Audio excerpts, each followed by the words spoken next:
월요일 잠금 해제 시간입니다. 이번 주 국내 시장에서 가장 중요하게 봐야 할 것은 코스피 지수가 2,500선을 잘 지켜내는지, 그리고 2,600까지도 도전해 볼 수 있는지, 코스닥 지수가 900선 잘 지키는지가 될 텐데요. 일단 오늘 시장 지수들은 지금 좀 하락권에서 움직이고 있습니다. 하지만 여전히 코스피 지수는 어느 정도 낙폭을 좀 만회하려는 시도를 보이고 있긴 하죠. 2,564선 지나가고 있고요. 코스닥 지수 같은 경우 오늘 상승으로 출발했지만 일단 지금 하락으로 돌아선 상황입니다. 900선 아래에서 움직이고 있는데요. 오늘 시장에서 어떤 쪽이 강한지, 그렇다면 우리는 어떤 쪽을 눈여겨봐야 할지 이야기 나눠보겠습니다. 오늘 잠금 해제는 알파경제 김종효 이사님과 함께합니다. 이사님 어서 오세요. 안녕하십니까. 네, 먼저 이사님과 함께 머니맵 통해서 오늘 강한 섹터들 확인해 보도록 하겠습니다. 오늘 일단 반도체라던가 2차 전지 쪽이 조금 쉬어가고 있습니다. 하지만 2차 전지 내에서도 에코프로비엠이나 SK이노베이션, LNF, 포스코 퓨처엠 등등 이런 소재 부품 쪽은 여전히 강한 흐름 나타내고 있죠. 반면에 오늘은 철강이나 조선, 원전, 콘텐츠 관련주 일부 쪽에서 강한 흐름 나타내고 있는데요. 지금 보시는 것처럼 포스코홀딩스가 4% 가까이 올라가고 있고요. 조선이나 해운이나 운송, 기자재 쪽에도 빨간불이 들어와 있습니다. 그리고 원전 쪽도 강한 흐름 나타내고 있고 엔터 쪽에서는 하이브도 강세 나타내고 있는데요. 좀 더 자세하게 이야기 나눠보도록 하겠습니다.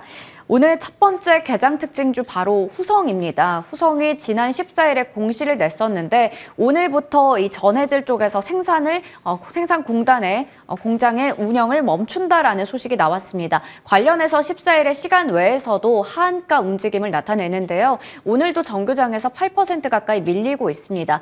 이 소식이 앞으로 후성에게 어떤 좀 영향을 줄지, 오늘 일시적인 하락일지 아니면 추가적으로 주가를 더 짓누를지 궁금합니다. 네, 일단 주가에 대한 판단도 굉장히 중요하지만 더 중요한 것은 왜 그랬을까라는 부분이죠. 기본적으로 석유화학 업종은 분기마다 정기 보수에 들어가면서 물량 조절도 하고 여러 가지 흐름들을 보여주게 되는데, 지금 이렇게 뜨겁다는 2차 전지 전해액 같은 경우에는 일정 부분의 공급 과잉이 나타나서 이런 효과가 나타났다라고 봐야 할 것 같습니다. 그래서 지금 우리가 여전히 모자라다고 생각하는 양극재, 음극재, 또 음극재 쪽에서도 실리콘과 더불어서 나타나고 있는 이런 일부 소재에 대한 시장의 강한 모멘텀은 여전히 유지될 수 있겠지만, 그 강한 2차 전지 내에서도 이렇게 수급적으로 뭔가 부담이 될 수 있는 요인이 나타나게 되면 그렇게 뜨거웠던 2차 전지 내에서도 종목군들만의 어떤 불균형이 나타날 수 있다는 것을 주목해 볼 필요가 있는 것 같고요.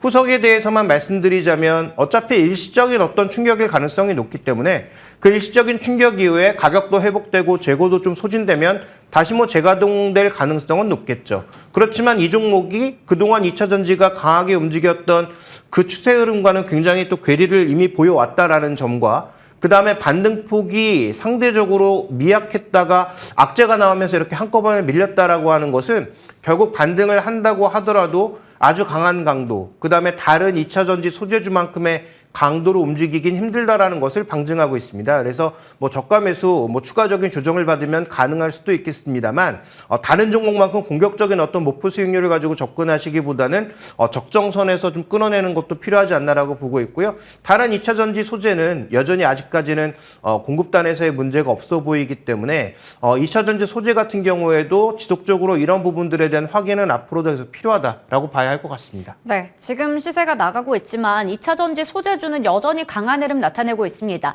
한창 2차 전지주가 주목을 받을 때도 후성 같은 경우에는 그리 크게 움직임을 나타내지 못했었는데 이번에 이런 추가적인 악재까지 전해졌거든요. 일단은 오늘도 낙폭을 어느 정도 지금 줄이려는 듯 하지만 그래도 지금 주가 하락에 하방 압력을 받고 있는 만큼 주의할 필요는 있어 보입니다. 다음 개장 특징주 확인해 볼 텐데요. 오늘 이 전선, 전력, 인프라 쪽도 강하더라고요. LS도 52주 신고가를 찍었고 재룡전기, 현대일렉트릭 등등 다 같이 강한 흐름 나타내고 있습니다. 이 전력과 인프라 쪽을 다시 한번 봐야 될 때인지, 사실 지금 많이 올라왔기 때문에 이게 보유자의 영역인가? 더 올라갈 수 있나? 여러 가지 생각 드는데요. 어떻게 보세요? 네, 기본적으로 더 올라갈 수 있다고 판단하고 있고요. 이들 종목에 대해서는 제가 돌아가면서 효성중공업, LX 일렉트릭, LS, 그 다음에 현대일렉트릭까지 여러 번 이 시간을 통해서 소개시켜드렸던 종목군들인데, 이들이 왜 신고가를 가고 있는지는 명확하죠. 실적이 계속 좋아지고 있기 때문이고요. 그다음에 에너지 인프라가 늘어나면서 그 에너지 인프라를 뒤에서 받칠 수 있는 이런 전력기기 쪽의 매출, 수출도 늘어날 수밖에 없다. 그렇다면 수출을 할 수 있는 기업, 그다음에 수출 리코드가 이미 있는 기업, 그다음에 그쪽에서 이익을 충분히 내고 있는 기업들에 대해서는 저는 여전히 관심이 필요하다라고 보고 있습니다. 그래서 지금 철강, 조선, 그다음에 이런 전력기기가 움직이고 있는 게 분리되어 있는 게 아니고 전부 한 통이라는 거죠. 그래서 그런 쪽의 측면으로 접근해 보신다면 아마도 전력인프라와 관련된 종목군들의 추가적인 상승세는 저는 더 나타날 거라고 보고 있는데, 최근에 이제 단기 급등이 조금 가파르게 나타나고 있기 때문에 이렇게 급등하는 구간에서 추격 매수를 하시기보다는 눌림목 구간에서의 매수, 그다음에 눌림목 구간도 조정은 어느 정도의 강도로 받는지를 좀 확인해 가면서 신규 매수 관점에서는 조금 신중하게 접근하시는 것이 좋겠다라고 보고 있습니다. 네, 좋습니다. 저희 시간에 3월 16일, 3월 30일 각각 LS 일렉트릭, LS를 체크해 봤습니다. LS 일렉트릭은 최고가 기준 수익률 16% 기록하고요. LS 같은 경우 23% 기록하면서 오늘 나란히 신고가를 경신했거든요. 눌림목을 좀 활용해보자라는 관점에서 얘기해 주셨습니다. 그러면 오늘의 잠금 해제 종목들 하나씩 풀어보겠습니다. 오늘 앞서 머니맵에서도 봤었는데 이 강관, 철강 쪽 강합니다. 세아제강, 이번에도 실적 랠리 이어갈 수 있을지 확인해 볼게요. 첫 번째 투자 포인트 열어보겠습니다. 1분기 실적 이번에도 기대해도 괜찮을까요? 네, 자 일단 실적 측면에서는 전혀 부담스러운 요인이 없을 것 같은데요. 준비된 그림으로 좀 확인을 해볼까요? 세아제강 과거의 주가의 변동성을 키우는 요인은 뭐였습니까? 미국에서 과연 관세를 얼마나 맞느냐가 이 주가의 굉장히 큰 요소였습니다. 미국 쪽 매출 비중이 상대적으로 높다 보니까 나타난 현상인데요. 지금 보시면 미국 열연이나 그다음에 중국 열연이나 모두 가격이 반등하고 있는데 더 탄력적으로 반등하고 있는 쪽 미국 쪽입니다. 그래서 작년에는 어떻게 보면 1분기에 강세를 보이다가 이후에는 쭉 미끄러져 내리는 그런 가격의 흐름이었다면 23년 들어서는 굉장히 가파르게 가격이 빠르게 회복되고 있는 그런 양상인 거죠. 그러니까 미국 쪽에서 전반적으로 에너지 인프라가 계속 증가하고 있고 삼성 엔지니어링의 신고가도 같은 개념에서 좀 우리가 이해를 해본다면, 물론 삼성 엔지니어링은 미국향은 아닙니다만 어쨌든 미국 쪽에서의 인프라 투자, 에너지 인프라 투자가 증가하고 있다는 것과 그다음에 유럽 쪽이라든지 이런 쪽에서 에너지 인프라 투자가 같이 증가하고 있다는 거죠. 그러면 이 미국에 일단 강관을 납품하고 있는 세아제강 같은 경우에도 지금 현재 환율이 그렇게 원화가 강세 요인으로 가고 있지는 않으니까 환율 요인까지 더해본다면 긍정적인 요소로 나타날 수 있겠다라고 봐야 될 것 같고요. 그런 요인들이 최근 들어서 나타나고 있는 여러 가지 공시들, 추가적으로 더 관광용 투자를 늘린다든지 이런 것들까지 반영되는 과정에서 오늘 주가의 강세로 나타나고 있다. 이렇게 좀 이해해 봐야 될 것 같습니다. 네. 올해 연간으로 봤을 때도 이 사상 최고치의 영업이익을 기록할 것이다라는 전망이 나오고 있습니다. 지금 주요국의 열연 가격 추이까지 같이 얘기를 주셨는데요. 그러면 이 여러 가지 사실 강관 업체 많잖아요. 그중에서도 세아제강만의 특별한 포인트가 있다면요? 네, 일단 두 가지죠. 미국에 수출하고 있다는 게 가장 중요한 포인트고요. 미국 내 매출 비중이 높다라는 것이 핵심이고요. 그다음에 뭘 만드는지가 중요한데 저쪽에 탄소 용접 관관, 그다음에 스테인리스 용접 관관 쪽에 어디에 쓰이느냐를 보시면 전부 에너지 인프라입니다. 그래서 지금 우리가 LNG 쪽에서도 LNG와 관련된 플로팅 장비들, 그다음에 LNG용 관관 이런 것들이 전부 세아제강이 지금 만들어내는 주력 제품이라는 것이죠. 그래서 지금 미국에서 이 LNG 관련 플로팅 장비들이 계속 수주가 우리나라에서 늘어나고 있고 그와 관련된 수주가 늘어나고 있다는 점을 고려해 봤을 때 또 미국이 대서양을 통해서 유럽 쪽으로 물량을 더 늘리려고 하는 그런 시도가 있다는 관점에서 봤을 때 이런 에너지형 관관 쪽의 전반적인 매출은 앞으로도 늘어날 개연성이 조금 있다라고 봐야 될 것 같고요. 이 좋은 실적에도 불구하고 아까 봤던 모멘텀 2022년 4분기까지 쭉 떨어졌던 그 미국 열연 가격의 움직임 때문에 상대적으로 주가는 좀 정체되어 있는 양상이었는데요. 막상 실적을 발표하게 되면 지금 밸류에이션 자체가 워낙 많이 내려온 상황이라서 또 올해 아까 언급해 주신 것처럼 이익이 자체가 레벨이 높아질 것으로 보고 있어서 그렇게 본다면 주가도 다시 한번 전고점 트라이를 한번 시도할 수 있지 않을까 이렇게 봐야 할 것 같습니다.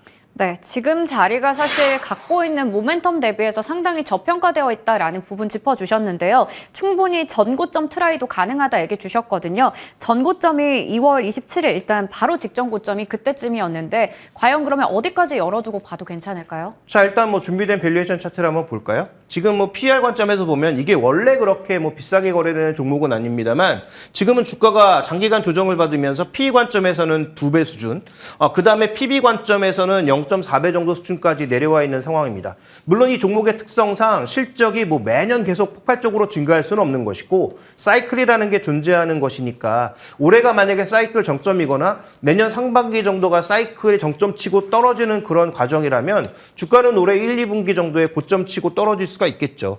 그럼에도 불구하고 올해 전체적인 실적이 1분기도 사상 최대, 그 다음에 연간 기준으로도 사상 최대 실적이 사실이라면 현재 이렇게 저평가되어 있는 주가가 일정 부분 반등을 시도할 가능성은 높다라고 볼 수가 있겠고 2022년 1분기에 보였던 밸류에이션의 상단이 PE 관점에서는 4배, 그 다음에 PB 관점에서는 한 0.67배 정도 수준이라는 거죠. 그 정도의 주가를 생각해 봤을 때 러프하게는 한 20만 원 정도? 제가 보기에는 그 가격보다는 약간 더 못 미칠 가능성이 있기 때문에 한 19만 원 정도까지의 목표 주가를 바라보는 것은 저는 충분히 합리적이라고 판단하고 있기 때문에 이번에 실적 발표되면서 주가가 한번 업그레이드를 보일 가능성이 있지 않을까 이렇게 좀 보고 있습니다. 네, 목표 주가 19만 원 얘기 주셨습니다. 세아제강 실적과 함께 주가 추이 계속해서 추적해 보도록 하겠습니다. 그러면 다음 잠금 해제 종목으로 넘어가 볼 텐데요.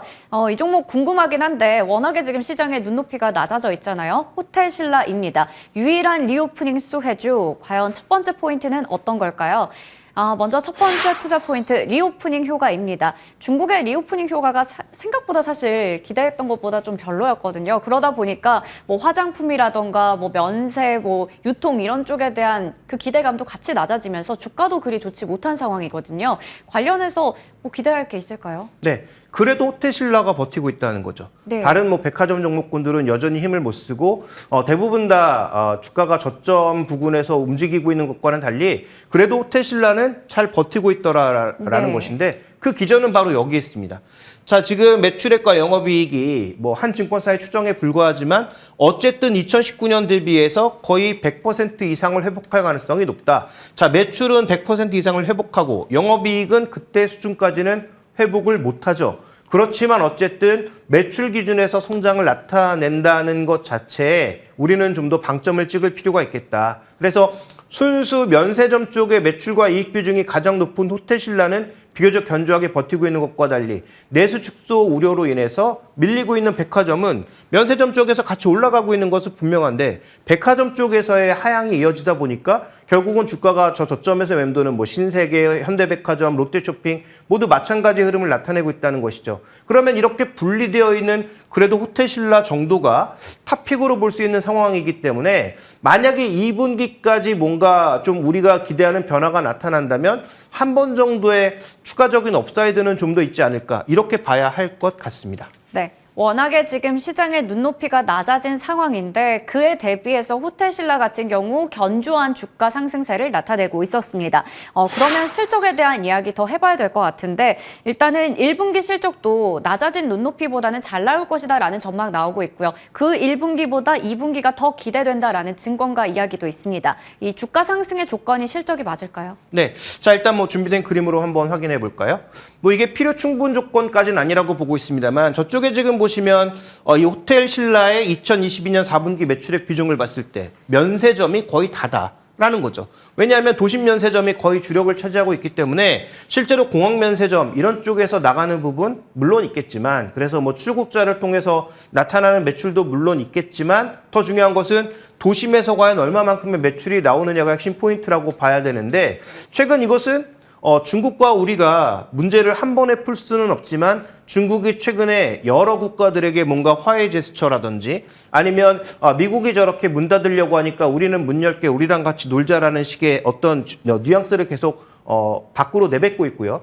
그러면서 뭐 프랑스의 에어버스 뭐 150대 뭐 수주하는 네. 그런 양상을 보여준다든지 하는 뭔가 적극적인 행보가 나타나고 있지 않습니까? 그래서 우리와 과연 과거만큼 똑같아질 것이냐? 전 그렇게 보지는 않는데 예전부터 리오프닝주를 말씀드릴 때 계속 강조드렸던 부분은 예전만큼 좋을 순 없다. 이건 거의 분명해 보입니다. 그렇지만 어쨌든 최악 국면에서 회복돼 가고 있는 것도 또 분명하고 그 회복의 레벨이 만약에 단계적으로 조금씩 올라오기 시작한다면 현재 주가가 그렇게 싸 보이진 않지만 추가적인 업사이드는 좀 가능하지 않을까 이렇게 좀 봐야 할 것 같습니다.